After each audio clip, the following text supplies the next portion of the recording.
एक ऐसी चीज के बारे में चर्चा करेंगे आज के टॉपिक में। जो एकदम कॉमनली सी लगती है रहने के लिए तो, लेकिन वो बहुत बड़ी घातक एक बीमारी है। मतलब बहुत ही ज्यादा घातक बीमारी है जो एकदम स्लोली स्लोली एकदम बढ़ते रहता है। जिसको हम लोग मतलब उसके लिए हम लोग अवेयर हो पाए उससे पहले ही वो घातक होने की कंडीशन की ओर चले जाती है। तो यह कंडीशन है ये बड़ी आंत की कैंसर या कोलन कैंसर। तो जैसे कि आप स्क्रीन में देख पा रहे होंगे कि आज का जैसे टॉपिक मैंने डाल के रखा है कि जाने क्या है बड़ी आंत का कैंसर या कोलन कैंसर।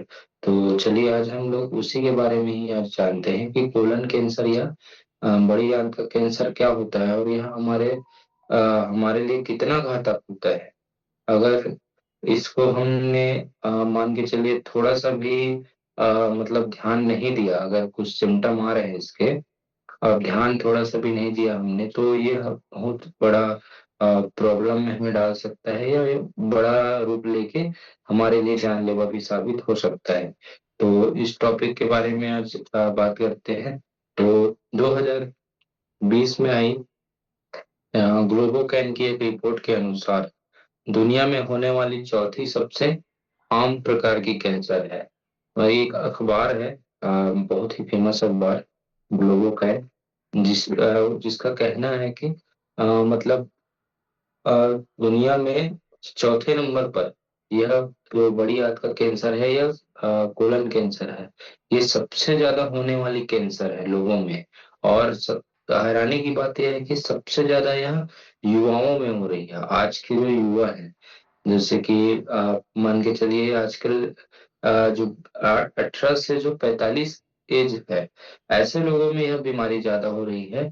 और इसका प्रमुख कारण हमारे स्वास्थ्य में हमारा ध्यान ना होना या हमारे हेल्थ पे हम लोग का ध्यान ना होना, ये सबसे बड़ा कारण है। तो ग्लोबल बैंक की रिपोर्ट यही कहती है कि चौथी सबसे बड़ी आम प्रकार के कैंसर जो होने वाली कैंसर है ये। तो कोलिन अब जानते हैं हम लोग बड़ी आंत के कैंसर के बारे में कि ये होता कैसे है और ये किस प्रकार से मतलब हमारे लाइफ में नुकसान करती है। तो कोलिन अर्थात बड़ी आंत, यह हमारे पाचन तंत्र का एक बहुत महत्वपूर्ण अंग है। बड़ी आंत के बारे में आप सभी ने सुना होगा, कभी ना कभी डॉक्टर के पास जाते हैं तो आपके छोटी आंत या बड़ी आंत की में ऐसा है वैसा है, कुछ ना कुछ आपको सुनने को मिलता होगा। तो ये हमारे पाचन तंत्र का एक अंग होता है।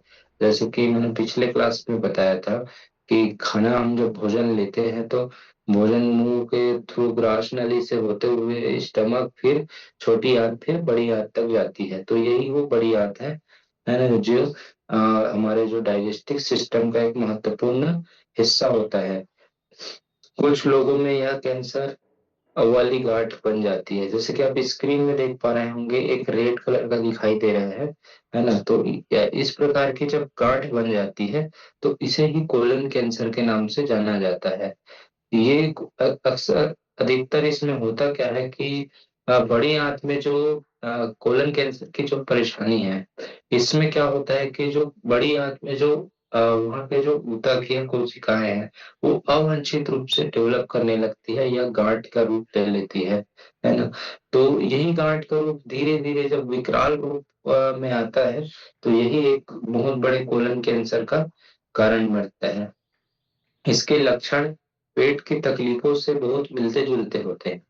आप मतलब इसके लक्षण के बारे में भी आप सोचकर हैरान हो जाएंगे कि इसके जो लक्षण होते हैं वो पेट की परेशानियां, जैसे कि कब्ज, एसिडिटी, ऐसी ऐसे ही मतलब पेट में ऐंठन होना या पेट में दर्द होना, इस प्रकार की होती है। तो इसका लक्षण भी एकदम सामान्य सा होता है, जिसके बारे में हमको अवेयर होने की जरूरत है, इसके बारे में जानने की सख्त जरूरत है। इसीलिए यह आसानी से पहचान में नहीं आता है। यह बहुत आम सा होता है, इसीलिए लोग इसे अक्सर निग्लेक्ट करते हैं या ये तो हाजमे की दिक्कत है ऐसा समझ के इसको छोड़ देते हैं और जांच वांच भी नहीं कराते हैं, जिसकी वजह से यह भविष्य में बहुत बड़ा रोग उत्पन्न होता है या बहुत बड़ा रोग बनने का कारण आता है। नतीजा कैंसर बढ़ते जाता है और बहुत अधिक मात्रा में बढ़ते जाता है। इसीलिए कोलन कैंसर का इलाज बहुत मुश्किल हो जाता है। अगर आपको कहीं मान के चलिए बड़ी आंत में यह हल्का सा कुछ गांठ बन गई है, तो वह गांठ अगर आप उसको निग्लेक्ट करते जाएंगे तो धीरे धीरे वहां की जो कोशिकाएं या टिश्यू है वो डेवलप करते जाएंगी और एक बड़ी गांठ गांठ का रूप ले लेंगी, जो आपके कोलन कैंसर का बहुत बड़ा कारण बनेगी। और सबसे बड़ी बात यह है कि लोग इसको बिल्कुल भी ध्यान नहीं देते हैं। लोग जैसे ही इसके कुछ सिम्टम आते रहते हैं तो क्या सोचता है हर इंसान की हल्का सा मेरे को ये बस तो हो रहा है, मेरे को एसिडिटी तो बन रही है, हल्की सी जलन ही तो है मेरे पेट में, या गैस बार बार बढ़ रही है, ऐसा मतलब लोग सोचने लग जाते हैं।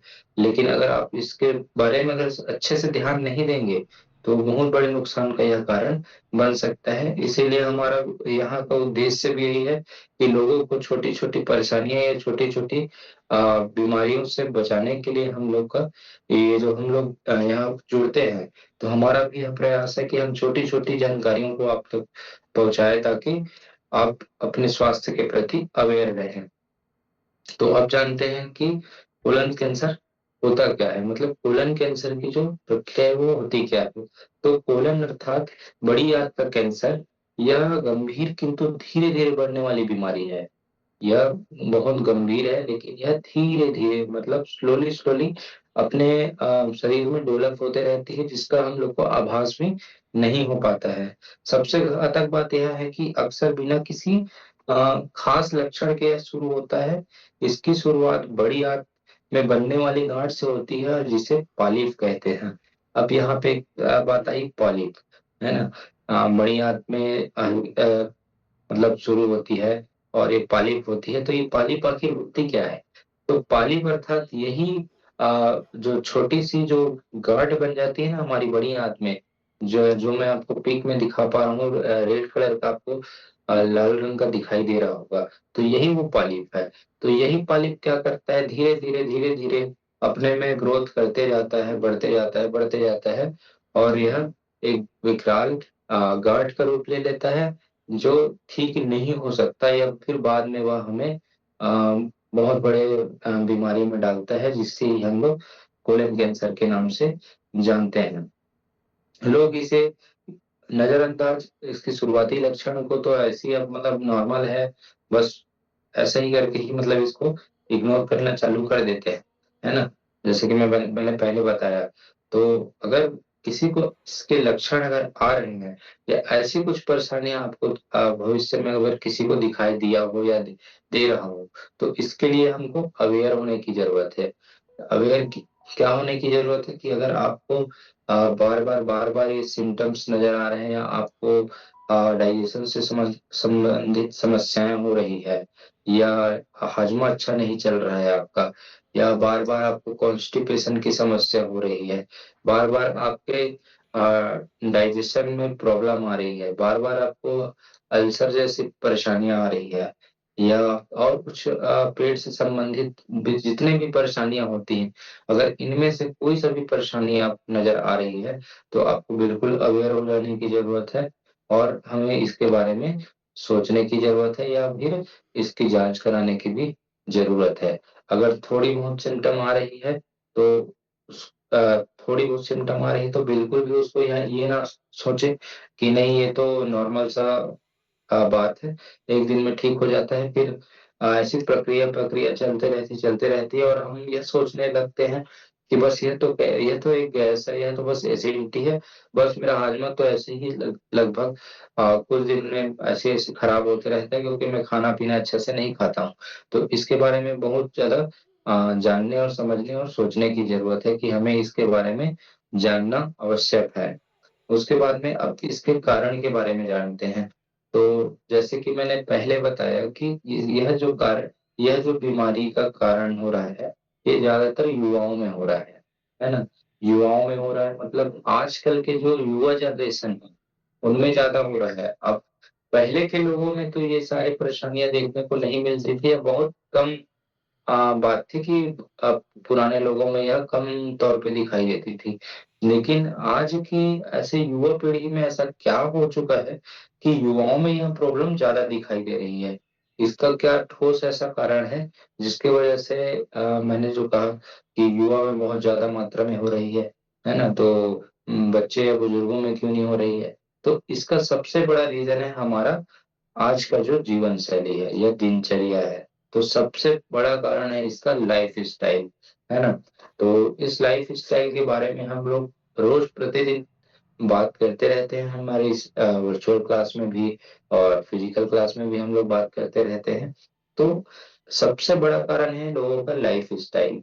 देखिए आजकल क्या हो क्या गया है, आज हम पुराने जो तौर तरीके थे उसको बिल्कुल भूल चुके हैं। जो हमारे दादा परदादा लोग का चलन था या दादी नानी लोग का जो चलन था, है ना? उन लोग क्या करते थे, जो खाने में, है ना, खाने में बिल्कुल अनियमितता नहीं बरतते थे। खाना उनका हेल्दी होता था और पोषण से भरा हुआ होता था और घर का खाना होता था। आज हमारा युवा पीढ़ी क्या हो गया है, आज युवा पीढ़ी का मामला ये है कि वह खाना मतलब घर का कम बाहर का ज्यादा खा रहा है। बाहर का खाना ज्यादा खा रहा है तो उसमें आप सोचिए कि बाहर के खाने में तो पोषण टोटली जीरो ही रहेगा ना। अगर बाहर का कोई खाना खा रहा है तो बाहर का जो आप चावल भी खाएंगे, आप रोटी भी खाएंगे, आप जो सब्जी भी खा रहे हैं, तो वो सब्जी में वो पोषण नहीं है जो आप अपने घर में बना हुआ भोजन लेंगे, है ना? उसमें आपको पोषण की तो कमी होगी ही होगी। साथ ही साथ आपका हाजमा खराब होगा, आपका पेट खराब होगा, आपकी सारी परेशानियां मतलब पेट से रिलेटेड परेशानियां या गट हेल्थ से रिलेटेड परेशानियां आपको होते रहेंगी। तो पहले की चीजों को हम लोग क्या हो चुके हैं, भूल चुके हैं। इसलिए आज ये कोलन कैंसर जैसी चीजों को हमको जानना पड़ रहा है। आज का युवा वर्ग सबसे ज्यादा काम को महत्व दे रहा है। काम के चक्कर में वह फास्ट फूड जैसी चीजों को ज्यादातर लेना चालू कर दिया है। ट्रांस फैट और सैचुरेट फैट का यूज ज्यादा बढ़ चुका है।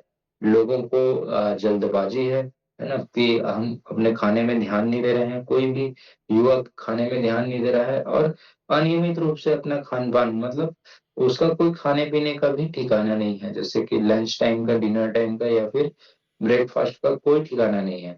तो यह सबसे बड़ा रीजन है कोलन कैंसर का, क्योंकि हमारी जो दिनचर्या है वो बिल्कुल अनियमित है।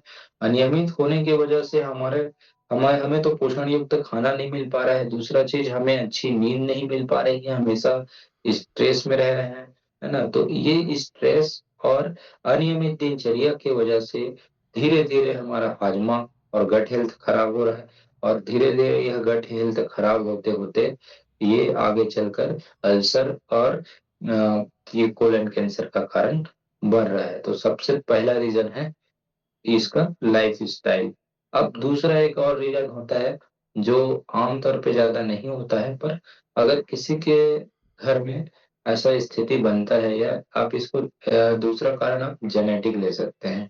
तो जेनेटिक बहुत कम होता है, पर किसी के घर में अगर किसी परिवार में किसी को इसका हिस्ट्री रहा हो कि उसको बड़ी आंत का कैंसर कभी हुआ था, तो जेनेटिक रूप से भी हमारे जो जीन्स है, या आप मान के चलिए कि उसी जीन्स से आया हुआ जो व्यक्ति है, तो उसके कोलन में भी कहीं ना कहीं अनवांछित डेवलपमेंट हो सकता है और कोलन कैंसर बन सकता है ना? तो अगर अपने परिवार में किसी का हिस्ट्री रहा हो कि इस प्रकार के कैंसर से किसी फैमिली मेंबर जूझ रहे हों या जूझ जो पहले जूझे हों, तो उसको आपको अवेयर होके अपने, अगर आपको ऐसे कुछ इसके लक्षण दिखाई पड़ते हैं, तो आपको जरूर जांच करानी चाहिए और इसके बारे में जाननी चाहिए। उसके बाद में हम इसके लक्षण के बारे में बात करते हैं, क्योंकि जब तक आप इसका लक्षण के बारे में नहीं जानोगे, तब तक आप जांच कैसे कराओगे और मैं जितनी भी बातें बता रहा हूँ उसमें आप ध्यान कैसे दोगे? तो सबसे पहले तो हम इसके मेन लक्षण के बारे में जानना जरूरी है, उसके बाद ही हम अवेयर हो सकते हैं। तो कोलन कैंसर के लक्षण को अक्सर लोग पाचन से जुड़ी बातें समझकर इग्नोर कर देते हैं, लेकिन यह लक्षण बार बार दिख रहे हैं तो आपको चेक कराने की बहुत आवश्यकता है। जैसे पहला लक्षण, स्टूल का रंग आपका गाढ़ा या उसमें ब्लड आ रहा हो। मान के चलिए कि आप सुबह सुबह मॉर्निंग में आप आप फ्रेश होने के लिए गए और अगर स्टूल में आपका गाढ़ापन दिख रहा है या उसमें कोई ब्लड दिखाई दे रहा है या ब्लड आ रही है, तो आपको इसकी जांच कराने की आवश्यकता है या इसके लक्षण से अवेयर होने की आवश्यकता है। बार बार कब्ज या डायरिया होना, एक बार या दो बार कब्ज हो रही है तो उसमें तो आपको उतना मतलब घबराने की जरूरत नहीं है, क्योंकि आज के जो खान पान में या आज के जो खाने में फाइबर की कमी है, तो उसके वजह से भी हल्का आजकल कब्जे की समस्या हो जाती है। पर यह समस्या बार बार हो रही है, जैसे कब्जे की समस्या आपको लगातार लगातार बनी हुई है, या आपका मान के चलिए बार बार आपको डायरिया हो जाता है, बार बार आपको दस्त हो जाती है, या बार बार आपको कब्ज की समस्या आपके शरीर में बनी रहती है, तो आपको इससे अवेयर होने की बहुत ज्यादा जरूरत है। यह इसका एक लक्षण हो सकता है। अचानक से वजन घटना, है ना, अचानक से मान के चलिए कि कई बार हमने देखा है कि शुगर में भी लोगों का अचानक से वजन कम हो जाता है, या पेंक्रियाज का कुछ प्रॉब्लम होता है तो भी अक्सर लोगों का वजन घट जाता है। लेकिन अगर इन सब कारणों की वजह से भी या अन्य कारण से आपका वजन अचानक से मान के चलिए घट गई है, ये मान के चलिए कि एक महीने में आपका 3 से 5 किलो का वजन अगर आज अचानक से घट चुका है, तो आपको इसके लिए आपको अवेयर होने की जरूरत है।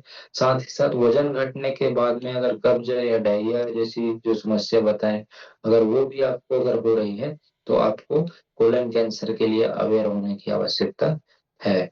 उसके बाद आपके पेट में लगातार ऐंठन या क्रैम्प्स बनते रहना, लगातार आपके पेट में ऐंठन बन रही है, लगातार आपके पेट में क्रैम्प्स हो रहे हैं, तो आपको इसके लिए अवेयर हो जाना चाहिए कि मतलब आप ये सोच के देखिए कि अगर आपका पेट में गड़बड़ी है तो आपको 1 से 2 दिन तक ही पेट में दर्द या ऐंठन रहेगी।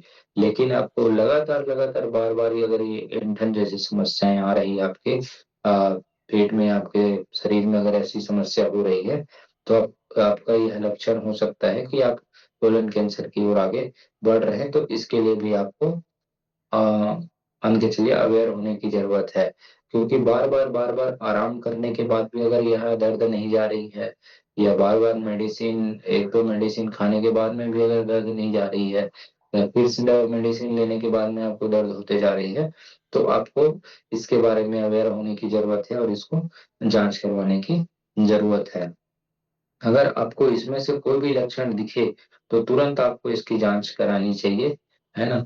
और जांच क्यों करानी चाहिए? क्योंकि हमारे लिए हमारा शरीर बहुत महत्वपूर्ण है, हमारा गट हेल्थ भी बहुत महत्वपूर्ण है और हमारा जीवन भी बहुत महत्वपूर्ण है। तो जीवन बहुत महत्वपूर्ण है, तो अगर हमको यह समस्या आ रही है, तो हमें इसकी जांच अवश्य करवानी चाहिए। इसके लिए जांच होती है, जैसे कि क्लोनोइंस कोलोनोस्कोपी करके एक जांच होती है। इसमें जैसे कि आपको इन सब जैसे लक्षण दिख रहे हैं, जैसे कि मैंने लक्षण की बात की, तो इन सारे लक्षण अगर आपको नजर आ रहे हैं, तो आपको बिल्कुल इसको करवाना चाहिए, या आपको नॉर्मली अपने घर में जो मैं लक्षण बताया उससे देख के भी आपको अवेयर हो जाना चाहिए, और आपको डिसाइड करना चाहिए कि मुझे ये जांच करानी चाहिए या नहीं करानी चाहिए। तो कोलोनोस्कोपी में क्या करते हैं कि आपके बड़ी आंत में एक एक कैमरा, फ्लेक्सिबल कैमरा डाल के चेक करते हैं। तो ऐसी जांचें होती हैं, लेकिन इसकी आवश्यकता आपको नहीं पड़ेगी अगर आप अपनी जीवन शैली को अच्छा से रखेंगे या जीवन शैली को सुधार लेंगे। उसके बाद में stool for blood blood test भी करते हैं, मतलब स्टूल में ब्लड का टेस्ट भी होता है इसके लिए कि स्टूल में जो ब्लड है वो कहीं वो इंफेक्शन उसमें देखते हैं, और उससे हमारे इसका पता लगाते हैं कि कोलन कैंसर है कि नहीं है। और उसके बाद में अगर आपको इन सब चीजों में अगर कुछ दिक्कतें नजर आती हैं, तब जाके आपको बायोप्सी जैसी चीजों में भी जाने की आवश्यकता है। लेकिन अब हमको अगर इन सब चीजों से बचना है, तो इनके इलाज और बचाव के बारे में हम लोग चर्चा करेंगे कि इसके इलाज और बचाव क्या क्या हो सकते हैं। तो इसका इलाज तो अगर आप मान के चलिए कि शुरुआत में अगर आपको इसके लक्षण दिख रहे हैं, तो आप अगर इसके लिए अवेयर हो गए तब तो ठीक हो सकते हैं। लेकिन अगर यह ज्यादा मात्रा में आपका जो मैंने सबसे पहले जो बात की थी पालिप की, अगर आपकी जो पालिप, अभी मैंने बीच में पहले ही बात किया था पालिप के बारे में, तो पॉलिप के बारे में आपने ध्यान दिया और पॉलिप को बढ़ने से रोक लिया, तब जाके आप कोलन कैंसर से बच सकते हैं, अगर आपको उस तरह की लक्षण दिखाई दे रही है तो। जिसके लिए हेल्दी हेल्दी लाइफ स्टाइल आपको अपनाना बहुत जरूरी है, सही खान पान रखना बहुत जरूरी है, हाई फाइबर युक्त भोजन लेना बहुत जरूरी है। हाई फाइबर युक्त मतलब रेशेदार खाने की आवश्यकता आपको बहुत ज्यादा है, जिसके बारे में हम लोग बात भी करते हैं कि पेट से अगर ज्यादा जो संबंधित कोई समस्या है तो हमारे क्लास में सर भी बताते हैं कि आपके पेट की साफ सफाई या आंतों की साफ सफाई करने के लिए कौन जिम्मेदार होता है। तो इसीलिए हमको हाई फाइबर खाने की भी आवश्यकता होती है।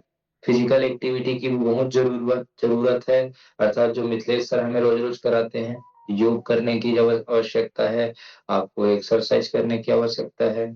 अगर आपका उम्र 40 पार है और बार बार आपको एसिडिटी या इस टाइप की समस्या आती है तो जांच कराने की भी आवश्यकता है। पर जांच कराने की उतनी आवश्यकता नहीं, अगर आप अपने जीवन को हेल्दी रखते हैं, अपने लाइफ स्टाइल को हेल्दी रखते हैं, ये जो जितनी भी मैंने बताया फाइबर युक्त भोजन लेते हैं, तो जरूर आप इस समस्या से बिल्कुल बच सकते हैं और इस बीमारी से आप अवेयर रह सकते हैं, और इस प्रकार की बीमारियां आपको कभी भी जीवन में परेशान नहीं करेंगी। तो आज का क्लास मेरा इतना ही था। आप सबको बहुत बहुत धन्यवाद। आगे के योगा के लिए हम मिथिलेश सर को इनवाइट करते हैं। आइए मिथिलेश सर, आपका स्वागत है। धन्यवाद।